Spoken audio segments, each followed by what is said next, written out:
Emily, Mommy still has some work to finish, so why don't you practice the piano here? Jennifer Wilson said softly to her daughter as she typed up the last of the medical records in the pediatric ward at Massachusetts General Hospital.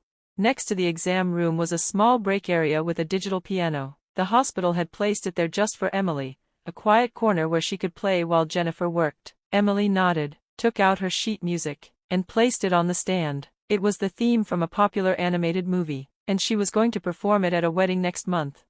Her small fingers hovered over the keys. They shook just a little. Ever since her father passed away 3 years ago, Emily had become quiet and shy, but music was still the one place where she could let her feelings out. Soft notes began to fill the room, echoing gently against the walls. Jennifer stopped typing and glanced up to watch her daughter through the glass. Emily's eyes were locked onto the sheet music, her face serious and focused, far beyond her 8 years. Outside the window, the sun was beginning to set, painting the Boston skyline in soft gold. Just then, a knock at the door broke the silence. Sarah, the receptionist, peeked in. "Your mom's on the phone, something about the wedding." Jennifer's hand paused above the keyboard. Her heart sank a little. The wedding was only 2 weeks away, her sister Rachel's big day. Everything was supposed to be going perfectly. "I'll take it," she said quietly. She picked up the phone. "Jennifer, you have to come to the dress fitting tomorrow," her mother said on the other end, using that familiar, sweet tone she always saved for Rachel. "I'll bring Emily too," Jennifer replied. "Oh, Emily, but tomorrow's going to be mostly adult talk," her mother said, sounding almost annoyed.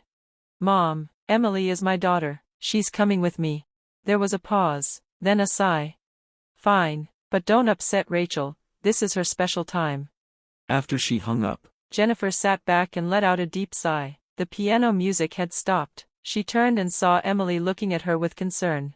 "It's okay," Jennifer said gently, forcing a smile. "Tomorrow, let's go look at some pretty dresses together, all right?" Emily nodded slowly. The sky outside had turned a deeper shade of blue. A seagull flew past the buildings. Jennifer hoped the next day would be peaceful and sunny. The next afternoon, Jennifer drove with Emily to her parents' home in the quiet, wealthy neighborhood of Beacon Hill. When they arrived, a fancy black car was already parked outside. It belonged to the family of Rachel's fiancé, the Thompsons. "Be polite today, sweetheart," Jennifer said gently, squeezing Emily's hand as they walked to the door. Inside, laughter and voices floated from the drawing room. "Oh, Jennifer, you brought Emily too?" her mother, Martha, said, clearly surprised. In the room, Rachel and the Thompsons were sipping tea and chatting politely. "Good evening, Elizabeth," Jennifer said, nodding respectfully to Rachel's future mother-in-law. Elizabeth Thompson was known for her charity work and came from a long line of Boston elites. "Jennifer, Emily, so lovely to see you," Elizabeth said warmly. Her husband, William, gave a quiet nod. "Big sis, look," Rachel called out happily. She pointed to the table, where samples of expensive wedding invitations were laid out. "They're beautiful," Jennifer said. She couldn't think of anything else to say. 3 years ago, when Jennifer lost her husband, Rachel hadn't even come to the hospital. Their parents made excuses, saying Rachel had her own way of grieving, but just 2 weeks after the funeral, Rachel had thrown a huge party. "Come sit, Jennifer," Martha said, motioning to the couch. Jennifer sat down, pulling Emily beside her. "I had a great idea," Rachel said excitedly. "I want Emily to play a special role in the wedding." Jennifer felt her heart stop for a moment. On the day of the wedding, golden light lit up the Italian-style Langham Hotel. Jennifer held Emily's small hand as they walked toward the entrance. Emily wore a beautiful light pink dress, her steps hesitant. "Mom, do you think I'll play well enough?" Emily asked quietly. "You've practiced so much," Jennifer reassured her. "You'll do beautifully." A kind concierge greeted them and led them into the grand banquet hall. Everything sparkled, the white tablecloths, the shining china, the elegant flower arrangements in white and gold. "Jennifer, Emily, over here," Martha called out from the center of the room. Around her were many of Boston's elite, professors, musicians, museum directors. The wedding was clearly a grand affair. Rachel came over in her white wedding gown, smiling proudly. "Emily, sweetheart, did you find your place card?" Jennifer looked toward the table. Emily picked up a card with her name on it, but her hand began to shake. Mom, what does this say? She whispered. The card read, Children's Server. Oh, that's just for the kids' helpers, Rachel said with a bright smile. It's a cute little tradition. Her laugh rang out, and several guests chuckled along. Even their parents were smiling. But Emily's eyes filled with tears. Her small hands gripped the card tightly. We're leaving, Jennifer said quietly, but with strength. What? The ceremony's about to start, Rachel said in shock. Jennifer looked straight at her sister, her voice calm but firm. You want to turn my daughter into entertainment? Into a servant for your guests? It's just a tradition. Humiliating a child is not a tradition. The room went silent. Elizabeth and William Thompson stood up, both clearly upset. Jennifer's mother came over quickly. Don't ruin the wedding, she hissed. Jennifer's voice was sharper now. You're more worried about a perfect party than a little girl's heart? Emily was clinging to her mother's dress, shaking. We're going, Jennifer said again. She took her daughter's hand and walked out of the banquet hall. Behind them, they could hear Rachel crying and the guests murmuring in shock. In the elevator, Emily whispered, Mom. I'm sorry. Jennifer hugged her tight. You did nothing wrong, Emily. Mommy's proud of you. I'll always protect you. Their reflection in the mirrored walls looked tired, but strong. Jennifer's phone buzzed again and again with Rachel's name on the screen, but she didn't answer. Outside, the cold wind brushed their faces. Let's get a taxi.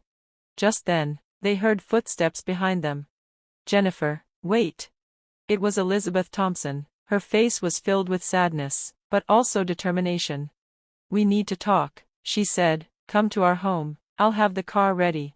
A sleek black Bentley pulled up, and they were soon driving through the quiet streets of Beacon Hill. The Thompson mansion stood tall, its garden lit by soft lights.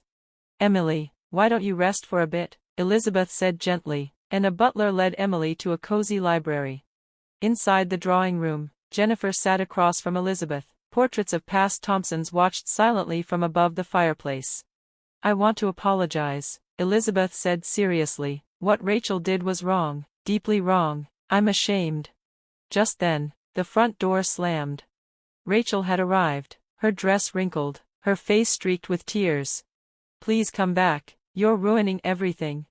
Elizabeth stood and spoke in a hard voice. Do you understand what you've done? It was just a tradition, Rachel cried. Elizabeth's voice was like ice. Our family's real tradition is protecting people, especially children. You forgot that. Rachel looked stunned and speechless. Just then, William Thompson quietly walked into the drawing room. His face was serious. Rachel, please sit down, he said firmly. Rachel slowly sat on a chair, her hands shaking. William looked at Jennifer with a strong, serious look. Today's events have brought shame to the Thompson family, he said, especially how Emily was treated. That was completely wrong. What you did, Emily, showed us something very important, that protecting children's dignity is what our family should always stand for. At that moment, soft piano music came from the library. Emily was playing the song she was supposed to perform at the wedding. The gentle melody filled the whole house with feelings of hope and new beginnings. Rachel's eyes filled with tears again, but this time, the tears were different. They were tears of regret. Sister, Emily, I'm very sorry, Rachel whispered, kneeling down and bowing her head deeply. I never thought about how a child might feel when I did what I did. The piano music grew more emotional. Elizabeth spoke quietly. Can you give us another chance? We will plan the wedding all over again, making sure Emily's feelings come first. But the guests all ready, Jennifer started. I will explain everything to them, William said firmly. If needed, we can even delay the wedding. What matters most is that we keep our family together. Jennifer sighed deeply. The piano music kept flowing, calming everyone. Emily's playing seemed to heal the hurt. I have some conditions, Jennifer said quietly but firmly. Treat Emily, and all children, with the same respect you give adults. And, Elizabeth asked softly. I want Rachel to truly learn about children's rights, Jennifer said. She must volunteer at my hospital's child support program for at least 6 months. Rachel looked up. Her eyes were steady now, no longer filled with doubt. I will do it, I promise, even longer if I have to. Jennifer continued. We will also formally ask Emily if she wants to perform as the pianist. Elizabeth smiled a little. That's a wonderful idea. William nodded. Shall we call Emily now? The library door opened, and Emily's last piano notes floated clearly into the room. Her music was a quiet song of hope, weaving new bonds between the family. 3 days later, the Langham Hotel's banquet hall was full of a new, warm feeling. "Emily, are you ready?" Jennifer asked softly as she fixed her daughter's dress. Emily wore a beautiful sky blue dress made just for today. She stood in front of the grand piano. "I'm a little nervous, but I will try my best," Emily said, smiling with confidence. Just then, Rachel knocked and entered the room. She was dressed again in her pure white wedding dress, but her face showed no pride now, only humility. "I heard from Grandma that this song has a special meaning," Rachel said softly. Emily nodded slowly. "It's about a girl who lost her family but then found a new one." Tears shone in Rachel's eyes. "Emily, I've thought about so much these last 3 days." Rachel knelt before Emily, looking into her niece's eyes. "I'm really sorry for hurting you. I'm going to start volunteering at the children's hospital every week. I want to understand children better." Emily smiled a little. "Auntie, will you listen to my performance?" "Of course," Rachel replied warmly.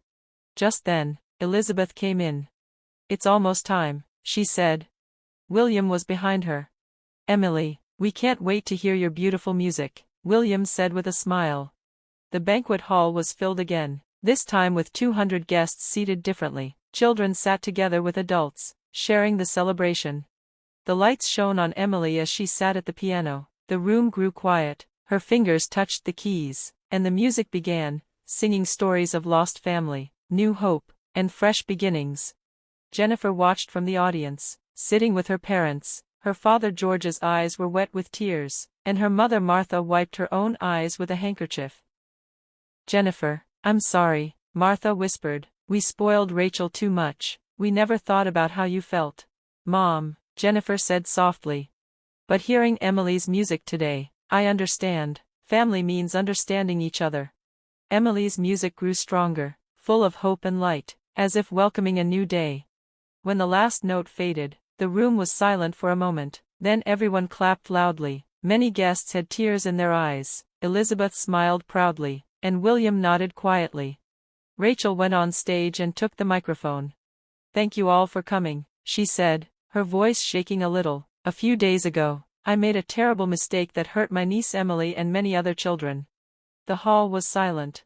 "But because of family love, I learned something very important. We must always protect the dignity of children." Rachel looked at Emily. "Thank you, Emily, for your wonderful music. You showed me what family really means." Emily nodded and smiled at her aunt. The rest of the wedding went on happily. Everyone ate, talked, and smiled. Children and adults were treated with the same respect. It was a true celebration. 6 months later, Christmas Eve. Late at night, Jennifer stood by the window, looking out at Boston's shining city lights. Emily was sitting at a table with her grandparents, chatting happily. Rachel came over. "Thank you for helping me see the truth," Rachel said. "I'm really starting my volunteer work at the Children's Hospital next week. This time, it's not just a promise, I really want to help children." Jennifer looked at her sister. Where there was once pride, now there was real determination. "I'll support you," Jennifer said. They both looked out the window quietly. The city sparkled like hope itself. At the Thompson mansion, snow was falling softly outside the big windows. "Emily, maybe move that ornament a little to the right," Elizabeth said gently as she watched Emily decorate the Christmas tree. "Like this, Grandma?" Emily asked, standing carefully on a step stool. "Perfect, you have a great eye for beauty." The fire crackled warmly in the fireplace. Old family portraits hung on the walls, and beside them was a new family photo from the wedding day. "Hey, everyone," Rachel called from the kitchen. She had changed so much since she began volunteering at the hospital. "The cookies the children made are almost ready." "Oh, homemade?" Martha said, surprised. "Yes, I made them with the children during the Christmas cookie event." "Rachel, you've really changed," Jennifer said, smiling proudly. In the 6 months since the wedding, Rachel had kept her promise. She struggled at first, but now working with children gave her life meaning.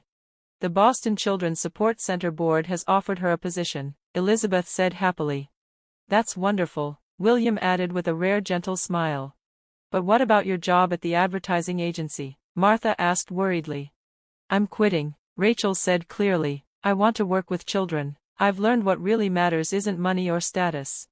Emily sat at the piano and began playing Christmas carols. The bright music filled the room. Rachel smiled shyly. I've even started studying music therapy. After hearing Emily's playing, I realized music can heal hearts. Jennifer quietly hugged her sister. The smell of cookies filled the air. George smiled as he tended the fire. What a wonderful Christmas this is. Tears shone in Martha's eyes. Emily, Rachel called, would you perform with me at the hospital concert next week? Emily's eyes lit up. Yes, and I've started writing songs too. I want to write happy songs for the kids. That's wonderful, Elizabeth said with shining eyes. I was thinking of starting a music education program for children through the Thompson Family Foundation. Emily, would you join? Suddenly, the doorbell rang. That must be the Parkers next door, Elizabeth said. I invited the neighbors for tonight's Christmas party. Alice Parker is about Emily's age, isn't she? Snowflakes danced against the windows as Emily's music played softly. Everyone helped prepare for the party. Jennifer whispered, we're truly lucky. The wedding day had been hard, but without those hard moments, maybe their family would never have grown so close. Sometimes, the toughest times bring the most beautiful changes. The fire flickered gently, the Christmas tree lights glowed softly. With Emily's piano music carrying their story, this new family was ready for the next chapter.